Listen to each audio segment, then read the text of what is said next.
ఎదురు చూస్తున్నదిరా ఈ దేశం, ఎర్ర పొద్దు పొడిచే ఆ రోజు కోసం.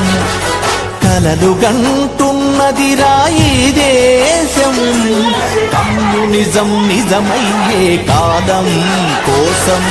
విలువలున్న సమాజ స్థాపన కోసం.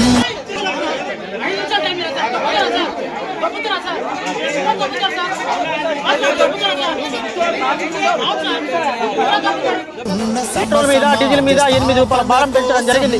ఈ రోజు పవర్ పెట్రోల్ 125 రూపాయలు, నార్మల్ పెట్రోల్ 118 రూపాయలు చేయడం జరిగింది. అంతేకాకుండా కమర్షియల్ సిలిండర్ ధర ఏకంగా ఎన్నడూ లేని విధంగా ఈ దేశంలో మొట్టమొదటిసారిగా 950 రూపాయలు పెంచడం జరిగింది. ఈ రోజు కమర్షియల్ సిలిండర్ ధర పెంచడం వల్ల తినడానికి తినే పరిస్థితి లేదు, కొనే పరిస్థితి లేదు.